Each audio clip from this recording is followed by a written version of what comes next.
Hey guys, how are we? Welcome to the review of the massive fight night we've just witnessed in Quebec City, Canada. A little bit of a mixed day or night, depending on where you watch the card for us Aussies down here. But overall, a really good night of boxing. Of course, we had Jason Moloney defending his WBO Bantamweight title. We had Murdoch falling short in his fight with Christian and Billy. And, of course, Beterbiev with a dominating seventh round stoppage of Callum Smith. So let's get into it. First on the card here, the card that we watched here in Australia anyway, it was actually a little bit of an Aussie by default. It was Iman Kataev. I think that's how you pronounce his name. He's called Sydney home, I think, for the last 12 months. Obviously a product of Russia with everything going on over there at the moment. He's based himself here in Australia.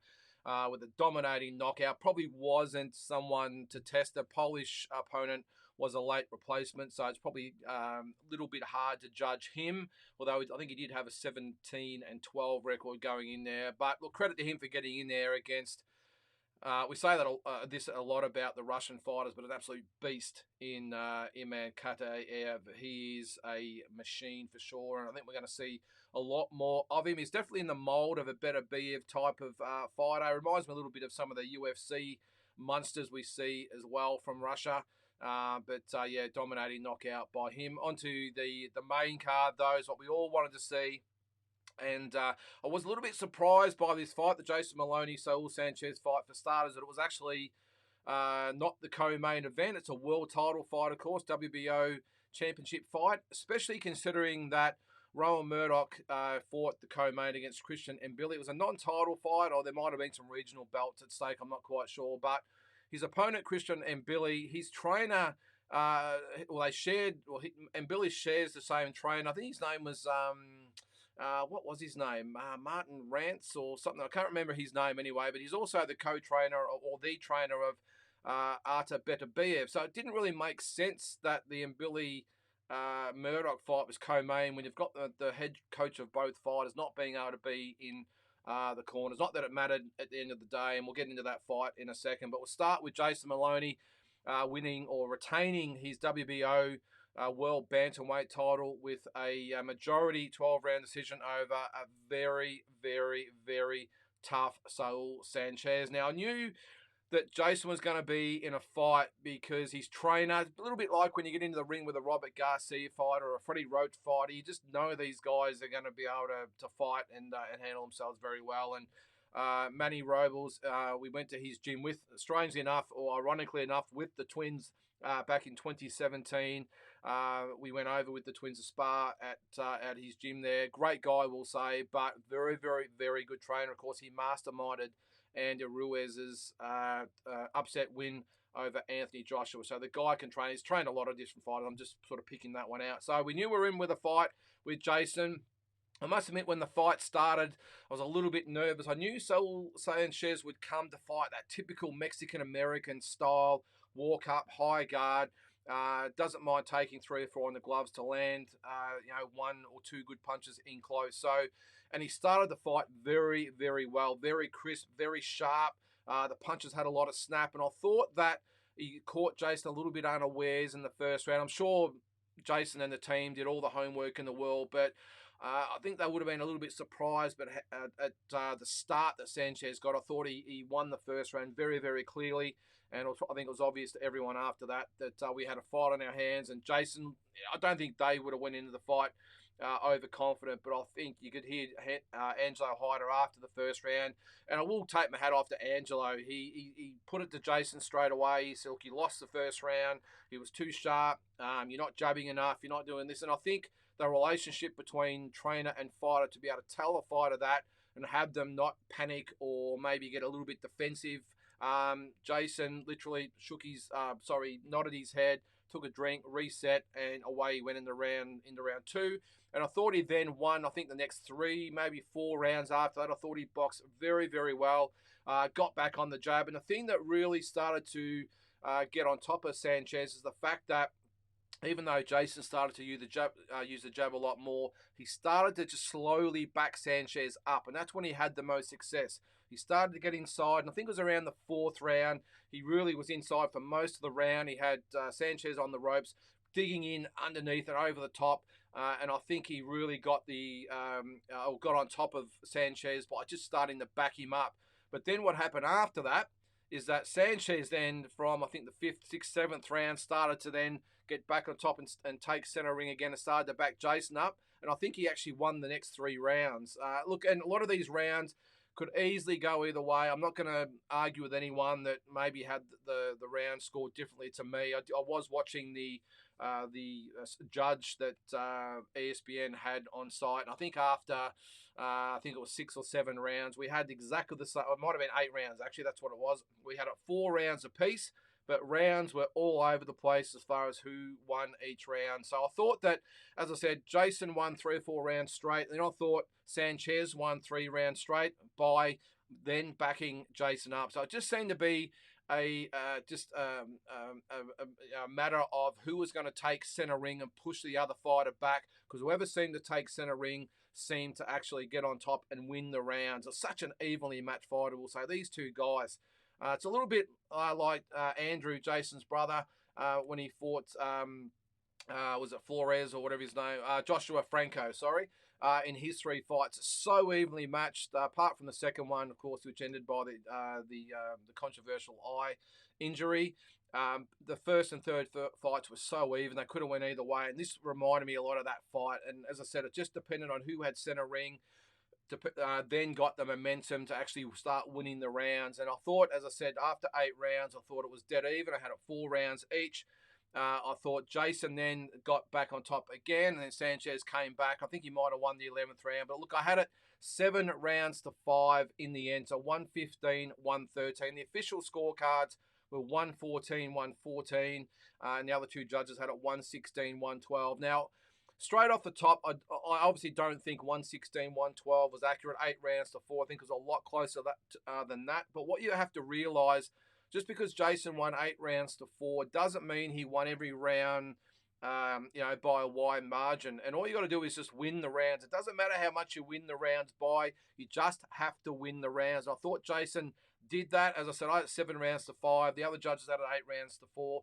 But it doesn't mean that Jason was winning the fight easily. It just means he was winning the rounds very, very narrowly. But it's judged on rounds, not the entire fight. So I'm certainly not going to argue with the judges that had it 8 rounds to 4. As I'm not going to argue with the judge that had it 114, 114. If it had been a draw, I would not have argued whatsoever. The rounds were that close, and you can score it in many different ways. I did think that Jason was throwing 3 punches to 1 for Sanchez, but I think the actual punch count might have been the opposite, that Sanchez was throwing more. I didn't see it. I thought Jason was so busy, pushed the fight all the time. Even when he was on the back foot, he was jabbing and punching in volumes. And I thought Sanchez was just walking up, waiting to throw that 1 or 2 punch combo in close. Sanchez definitely, I think, was the harder puncher. I think his punches definitely had more effect, but that doesn't matter. You just got to score the most punches. I thought Jason was the busier. He started to poke that jab out. And as I said, once he started to push Sanchez back, I thought he really, took advantage of that and won those rounds quite clearly to me. So 115, 113. One thing I will say, what a bruising and tough fight this was. And I'm sure both guys are going to be very, very sore tomorrow. I'm not quite sure whether they want a piece of each other again. That's how tough this fight was. I'm sure Sanchez will want another piece of Jason because he wants another shot at the title. But I wouldn't be surprised if Team Moloney or Jason here says, look, we've got past that one. Let's move on. Unless this guy's mandatory, let's look for those unification fights, because that was a very, very tough fight. I did read a lot of comments on social media. I'm actually recording this only about an hour after the whole card ended, so I haven't had a good chance to delve into everything yet. But as was the case with the Astrolabio fight earlier in the year, lots of people claiming robbery and all the rest of it. Let me just repeat, and I've said on this channel 100 times, just because your fighter loses a close fight doesn't mean it was a robbery. If Jason had a loss to close decision, I would have disagreed, but I wouldn't have argued, but I wouldn't have been coming out saying that Jason got robbed. I'm not going to call them casuals because that's just the standard term they get, but the fight fans out there that have that have a favourite fighter who doesn't get the decision in a close fight, or even if they might not be a close or one of their favourite fighters, this might be a fighter who they might have thought edged it by a round or 2 and they lose. Let me just say it again, that is not a robbery. If you had Sanchez winning by a round or two and he lost, that is not a robbery. Jason Moloney won the fight. We went through all this with the Astro Lobio fight last year. It was a close-ish fight again. I thought myself that Jason won it clearly. But end of the day, people will see it how they see it. But end of the day, our man Jason Moloney got the win and the first defense of his WBO world title in the books. And as I said before, just a tough fight. And I think, as I said, both boys will be very, very sore tomorrow morning. But a great way to start the card. Then, of course, we got into the co-main event, which was Christian and Billy and Rowan Murdoch. Look, for me, the fight went a little bit of the way I thought it would. I'm a fan of Rowan Murdoch. I think he's got a lot of talent. I just didn't think going into the Lions' Den, his opponent's backyard, undefeated fight. I think he's 25-0 with 21 knockouts. Even though a lot of those he was probably very, very carefully matched. I thought Rowan Murdoch looked in a lot of trouble early. I thought and Billy, he looked the goods. I won't say he shows a lot to me as far as being overly blessed, but he's just tough and hard and he can punch. Remains to be seen to me how he will go when he faces the absolute elite in the super middleweight division.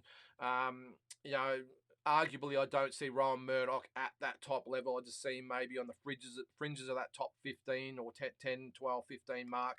But how tough is Rowan Murdoch? And Billy, from the first round to the stoppage, you know, he caught Rowan Murdoch with probably 6, 7, 8 very, very big punches every single round. But I don't think at any stage Rowan Murdoch, maybe once or twice, was on the verge of going down. He took the punches so well, but it was just the accumulation of the punches and the amount getting through, and he wasn't winning any rounds. Although, ironically, I thought after the fourth round it might have been, I thought they could have stopped the fight. I think it got stopped at the end of the fifth. Correct me if I'm wrong, but the round before it actually did get stopped, I thought they actually could have stopped it in the corner between rounds. Chris Carden said in between rounds, you've got to show me something or I'm going to stop this fight. And strangely enough, or ironically enough, however you want to call it, I thought Rowan Murdoch actually won the next round. I thought he actually boxed very well. He did cop a few towards the end of the round, but I actually thought he won the round. But Chris Carden, mate, I have to take my hat off to you. You made the exact call, even though he arguably might have won the previous round. You said to Rowan Murdoch, we're going to fight, or live the fight another day. I thought it was a great stoppage. I don't think it was any chance of winning the fight. I think as the rounds went on, I thought the punishment was going to get more and more and more. I think it was just a matter of time before when Billy put Rowan Murdoch down. It was just going to happen. As great as he'd been and the heart that he'd shown and the durability that he'd shown and the heart winning that previous round, I just thought that was probably a little bit like Joseph Goodall later last year when he went over there and got stopped. Too much heart for his own good, and I really admire the way Rowan Murdoch hung in there. But end of the day, as I said, hats off to Chris Carden. He made the exact right call to call it in between rounds, and in his words, live to fight another day. So I'm not quite sure where Rowan Murdoch goes now. I think he's still got some fights in him.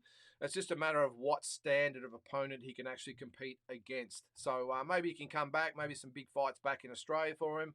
Maybe there's a Paulo Acuso. He went up to light heavyweight. There's some other fighters, maybe a Connor Wallace, again at light heavyweight though. But who knows what might happen with him? Maybe he comes back and fights a Bilal Akaway. I'm not quite sure. But for Billy, he wants Canelo Alvarez. I think he's a long way from fighting Canelo Alvarez. I just think he's got a long way to go as far as getting the experience under his belt. I think the quality of fighters of a Canelo or a Benavides or one of these types of guys is a whole different beast than a Rowan Murdoch. So good on him. He wants the shot at the title. He's had 26 wins now, 22 KOs. So if he gets a shot, good luck to him. But as I said, me personally, I just think he probably needs another 12 to 18 months of maybe 3 or 4 more fights before he's ready. But we'll see. So that was the co-main event. And then into, of course, the main event. Got to say, it was a little bit underwhelming for me. Great stoppage in the end, but I just thought, look, they tried their best to hype this fight up, and Beterbiev, as we all know, is an absolute beast. Callum Smith is not. Now, I know Eddie Hearn, he was talking one-punch knockouts of Beterbiev. Callum Smith is not a one-punch knockout fighter. Now, I know he's had one punch knockouts, but you got to look at the quality of opponents that he's actually in with when he got those knockouts. Look, he's just a good, technical, durable type of fighter. He's not a big puncher. He's not really, in my opinion, a great boxer either. He's just one of those guys that hangs in there. I thought he won the title at the right time of his career. I'm not quite sure he's at that absolute elite level as Canelo showed when he stopped. Sorry, he didn't stop him, did he? He pulverized him for 12 rounds, but got the decision. So, yeah, look, I thought the fight would go probably the way it did. I thought Beterbiev. I thought he started very quickly. Callum Smith, I thought right from the word go, knew that he couldn't hurt Beterbiev. I thought he was in, I won't say survival mode, but he went defensive very, very early. I thought he underestimated the power of Beterbiev, if that's possible after 19 straight knockouts in his career. But you could just tell those punches each round. He was busting Callum Smith up more and more and more. And again, like the Murdoch and Billy fight, it's probably just a matter of time before Callum Smith went down. And he did, of course, in the 7th round. I've got to say, though, look, I wasn't overly impressed by Beterbiev. I know he did just enough to get the win. But I thought as dominant as he was over Callum Smith still showed some flaws in Beterbiev. And I thought whenever he got some lateral movement, he used the jab a little bit more. He did expose Beterbiev a little bit. He punched in combinations a little bit as well. And he did catch Beterbiev a few times. And I understand by that stage, Beterbiev knew he had the fight under his belt and maybe went into a little bit of cruise control. But even though he got the 7th round knockout, I don't think it was a particularly, overwhelming performance by Beterbiev. And I just think there was talk before the fight that the Bivol-Beterbiev fight has been locked in pending the result of this fight, of course. And hopefully now it will go ahead. I just think by what I've seen, not that Bivol was that impressive in his last fight either, but he was made to look a little bit average because his opponent didn't engage. Of course, we're not going to have that issue with Beterbiev because he'll be right in front of Bivol. I just think based on what I've seen in today's fight, I think Bivol for me would be an overwhelming favourite against Beterbiev. I just think he's a little bit mechanical. I know he's got that iron steel in his fists and his body. I mean, these guys are just chiseled, these Russian guys. But you've got to look at Bivol. He's made of that same steel. He's made of Russian steel. Different type of style, I get it. But he's made of that hard steel that I don't think he's going to bend or melt under that pressure of Beterbiev. I think he boxes smart. I actually think he outboxes Beterbiev and wins a very, very comfortable decision over him. Of course, we'll have to wait and see when that fight actually takes place. But that's my early tip. I think Bivol outboxes Beterbiev and wins by unanimous decision. But back to this fight. Look, as I said, I think Beterbiev just did enough as a champion. He hunted him down, took his time, and then got Smith out of there. Smith, he was game, he was tough, but I thought way out of his league. I know he'd been out of the ring for 17 months. You have to take that in consideration, but I just don't think he was on Beterbiev's level. I'm not quite sure where he goes now. Maybe there's some fights for him. Maybe it's a Charlo. Maybe it's a Caleb Plant. I don't know, but I just don't think he's... actually, that's a super middleweight. Sorry, I'm getting ahead of myself. This is at light heavyweight. I don't think there's really anyone out there for Callum Smith now, whether he continues the career. Maybe he has some of those guys. Maybe it's a Benavidez or someone that wants to move up and fight someone with a name like Smith. He was, of course, the former super middleweight champion. But who knows? It's all about Beterbiev at the moment. And if that Bivol fight does come off, it'll be one of the biggest fights of 2024. And as I said, my early tip is Dimitri Bivol. So there you have it. Just a quick review of the entire card. Congratulations to our man Jason Moloney. Of course, Christian and Billy, good on him. Congratulations to Murdoch with a valiant effort from him. And of course, Beterbiev with that dominant effort over Callum Smith. So how'd you have it? Put your comments down below. Happy to hear your thoughts and discuss. I'll probably talk a little bit more about this on Talking Boxing during the week. But good day for fight fans. Great to have boxing back in 2024. And till the next one, probably next month, I think, which is Fury and Usyk in Saudi Arabia. Plenty to look forward to with big fights this year. And we'll be there for all of them with previews, reviews, and all the other shows as well. So thanks again for watching. Happy to, or look forward to seeing your views down below. And until next time, we'll catch you then.